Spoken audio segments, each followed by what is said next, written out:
Sometimes we desire to go back, right?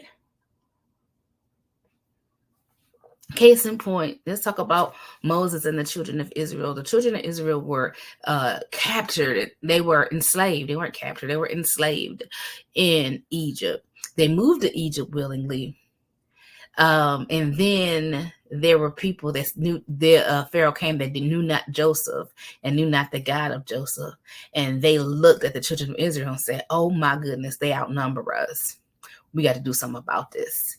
And so they enslaved the people and they began to kill the boys, the men. And because without men, you can't procreate. I don't care what nobody say. Okay. So you have these people that for generations cried unto God, and the more that they were oppressed by Egypt, the more they cried for God to be delivered. So deliverance come. Now I'm gonna tell y'all, a lot of times deliverance don't look like what we think it look like. Deliverance don't seem to be what we think it's going to be, and it is going to take some work, and you're going to be uncomfortable, and you're going to see some things you never thought you'd see, and you're going to experience some things you never thought you'd experience. And so God brings up Moses and sends him back to get his people.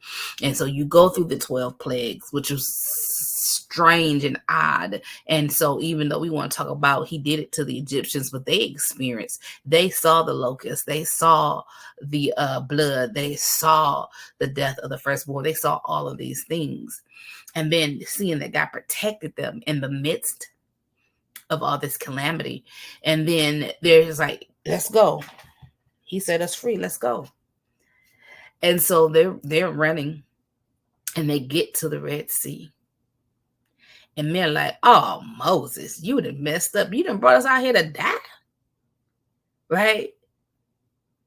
Yeah, they wanted to go back. Then God parted the sea.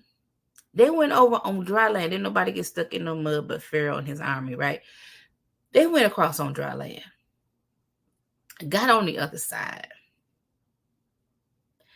And then they celebrate and build a false god, and Moses break the tablets and all the things. And they get in the wilderness, and they be like, well, we might as well stay back there where the least were. Might as well stayed in Egypt. At least we knew what we was gonna eat. It was hard, but we was doing what it do. And sometimes in our walk with the Lord, and even in being in the natural, there's some things that we are trying to accomplish: getting out of debt, losing weight, having healthy relationships, creating boundaries, walking away from bad situations, changing careers, that we know there's something that we prayed for and something that we're working towards. But in the midst of it, it gets so hard and you don't know your way, and you be like, you know what? I might as well going back to living the paycheck to paycheck. You know what? Drinking water, I might as well go back to drinking juice and pop and all the things. I might as well just go ahead and go back to eating pork and beef and all the things. I might as well go ahead and start cooking my greens back with fat back, because turkey is hard to find and this is expensive, that expensive. I might as well. And so the enemy will have you with a mindset, or even life will have you with a mindset that it's easier to go back to the thing you know, than to go forward in the thing that you don't know or the unknown. So today, on this Wednesday, as we talk about intervention, we're going to pray.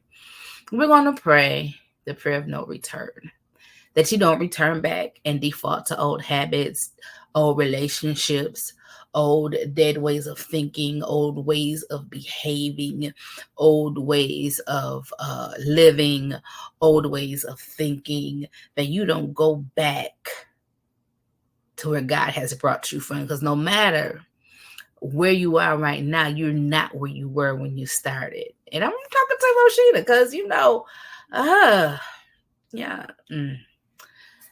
it seems easy to go back where you started, but it's not. Because now when you go back, you know you can do better. Now you have this conscious,